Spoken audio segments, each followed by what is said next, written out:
essentially a D&D campaign management site with a friend of mine in Atlanta. And we just installed ActsAsRateable. And he's actually put up a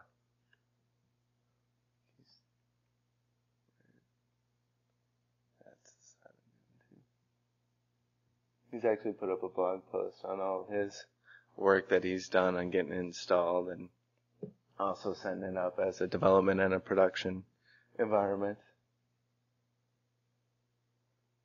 So what I'll start with is I'll just basically give an example of what I'm doing.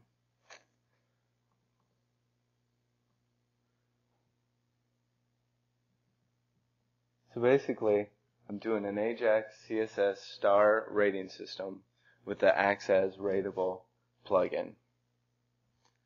So go ahead and just see a live example. This is the D&D website that we're working on. And actually, I'll go ahead and go straight into the ActsAsRateable. This is a right one. Just go ahead and type a query in there. And as you see, it can pull back 2 different campaigns that both have hero listed in them. Now you actually have to go into the depth of this one to see where it's at. We have it working.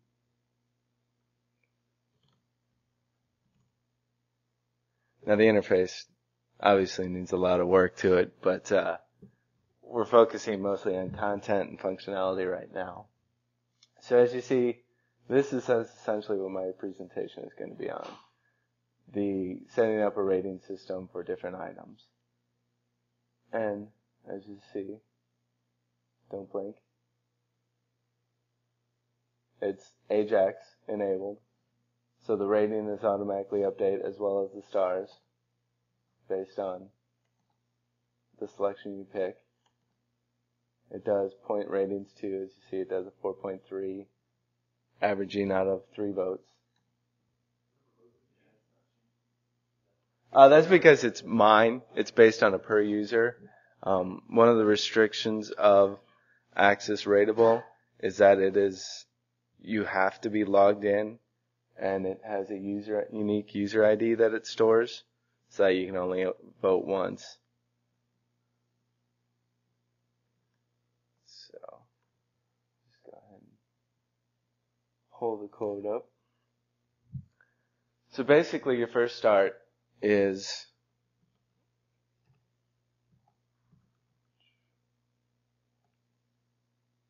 that one. Actually, I put up a big blog post about this too, essentially. I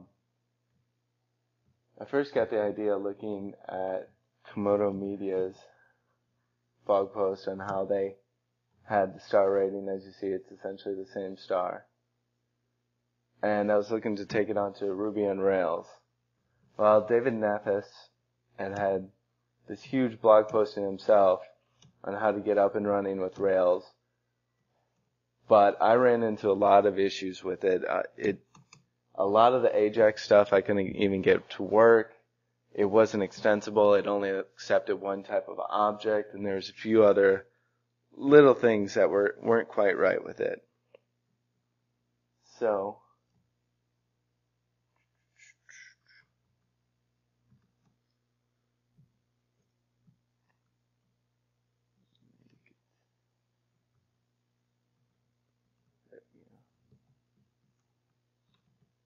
basically, your first thing you want to do is,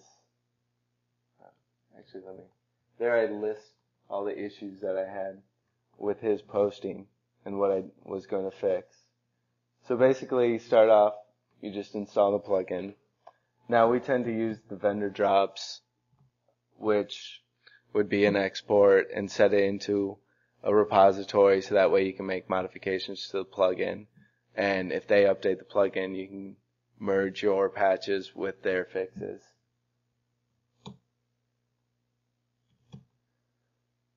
So right here, we just installed the plugin, and next we run the code to set up a migration. And I actually pull up the migration in Eclipse. As you see, it just has some real basics to it. It has the rating, the time it was created. The rating type is the object that, or the model that it was used to rate.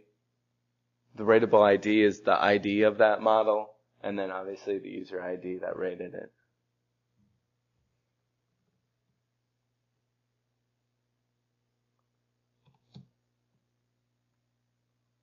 Next thing, you just have to add, just like Access Solar, to the model object, you just have to add the ActsAsRateable to your model. Now, again, apologize for going just off the blog, but didn't quite have time to create fancy slides. The next thing we went ahead and did was start setting up the controller for the rating. So, well, there, as you can see in our campaign model, we added the ActsAsRateable for it.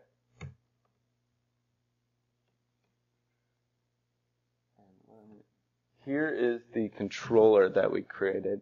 Nope, that's the test.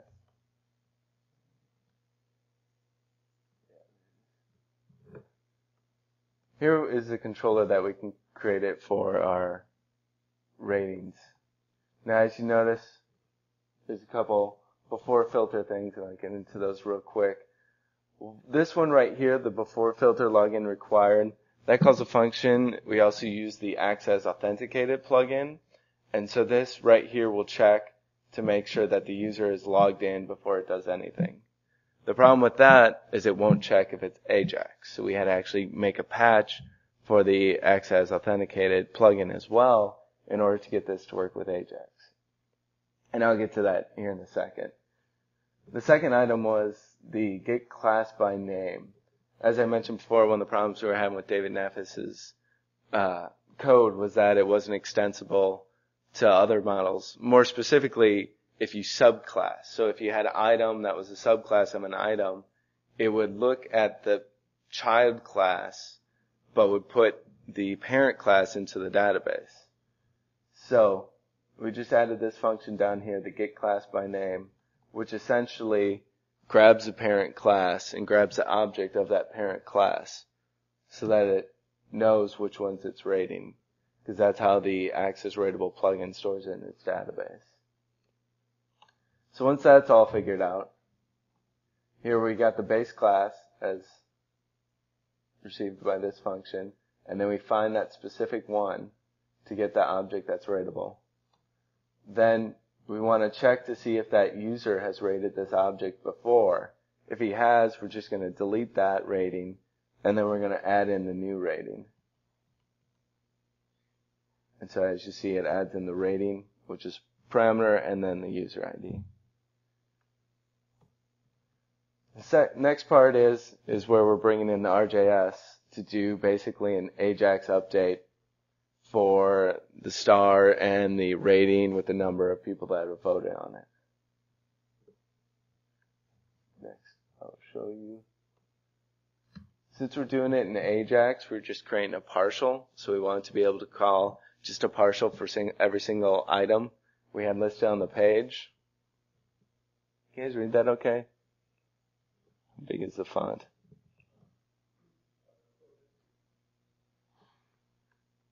Unfortunately, Clips isn't as nice as TextMate. Do I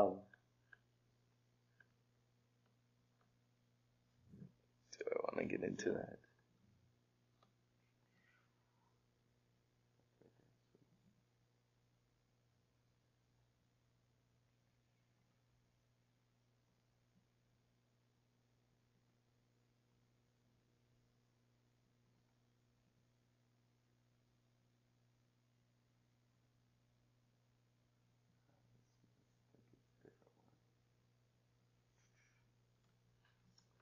Well, I'm not sure why that's not increasing it, but basically, I also took this from another posting that had kind of described the ratings plugin. We created divs specific for each object, and it's based on the ID. So the problem with this is it won't allow multiple objects with the same ID on the same page.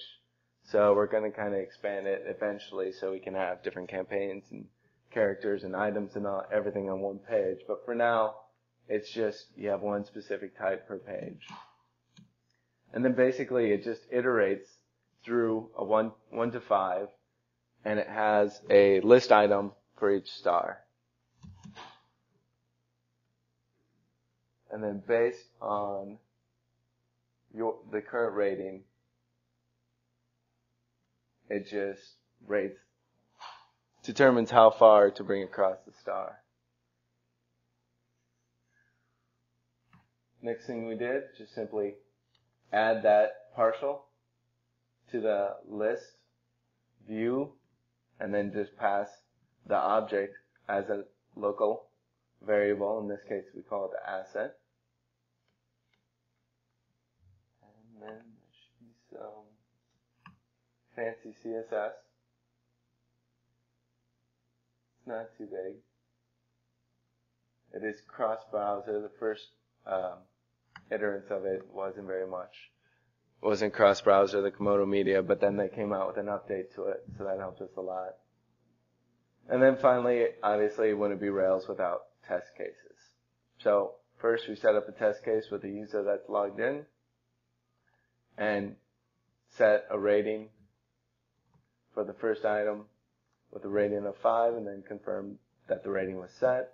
And then next, we didn't set a user as logged in. Obviously, it failed.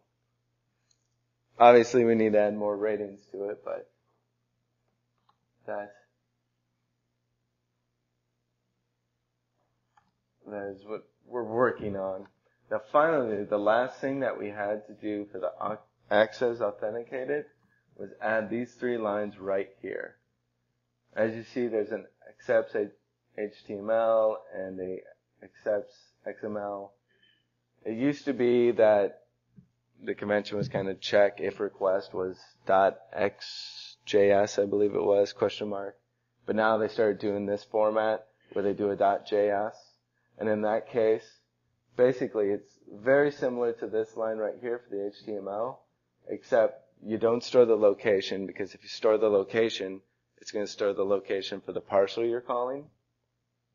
And then the second part is you have to do kind of a Ajax full page refresh to do a redirect.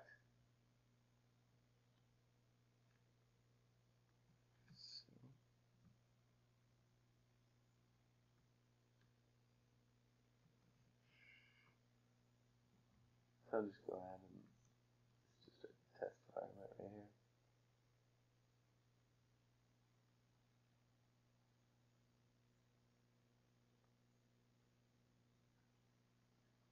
So as you see, if I go to click on it,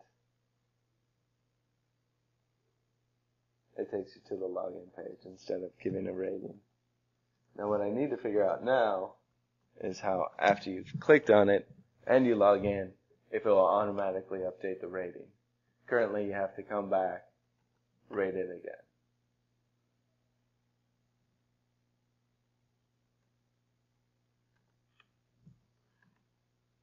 So, and this is just the star-based one. We found some other alternative, interesting ways to put a rating up on your screen. This is just one out there as well. And these are all CSS-based ones.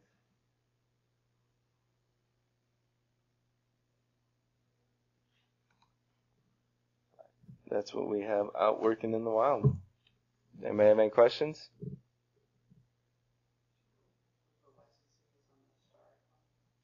I don't. I just grabbed it from Komodo's. I know, I need to look into that. I intend to create my own, because it's too big for what I want to use, but that's down the road.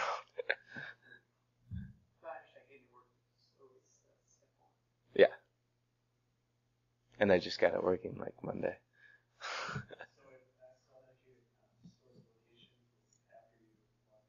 Mm-hmm. It throws you back and gives you a bunch of JavaScript. It doesn't actually, it doesn't store the location of the page you're on or the action you do. it stores the JavaScript that's rendered by the partial for some reason. I haven't been able to figure out exactly why it's doing that. Hopefully eventually.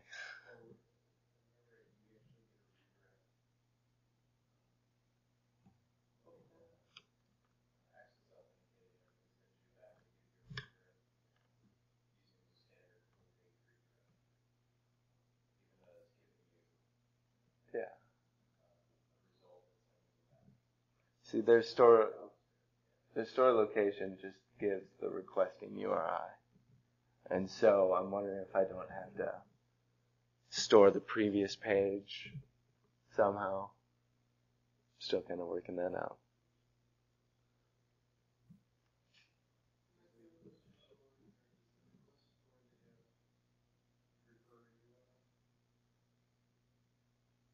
Well, this is just a specific function to the ActsAsRateable. Right. That's what I'm wondering. Is where I can find that. And how I can set that so I can come back to it. Mm-hmm.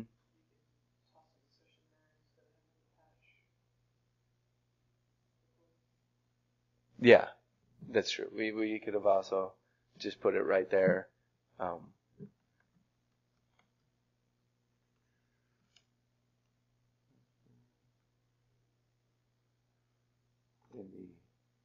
Right here in the ratings controller in the protected where we did this one, we could have also done the login required function, which would have. Mm-hmm.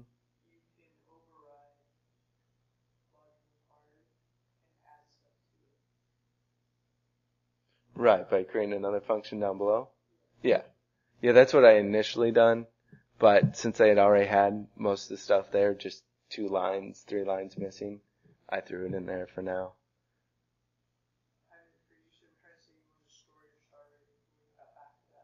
Oh, yeah. Yeah, that's true. Go about it that way.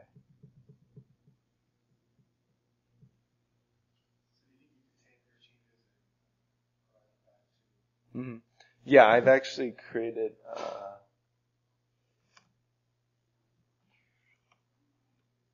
patch file that I need to submit to them with this.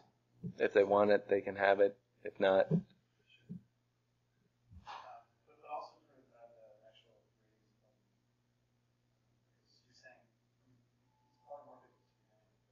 right.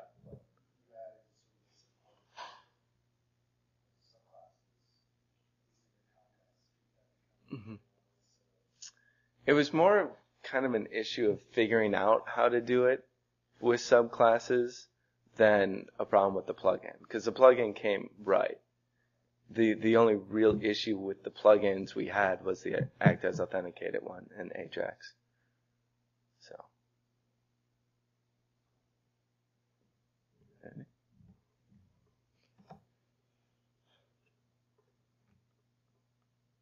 And again, if you guys have any questions on this, my email address is just ryan@isle10.com.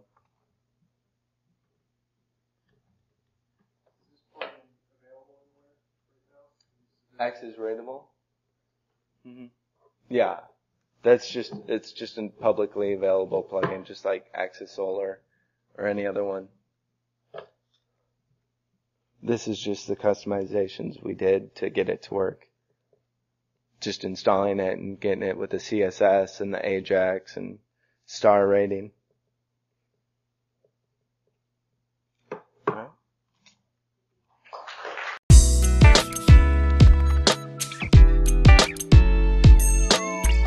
That concludes this episode of the SD.RB podcast. See you next time.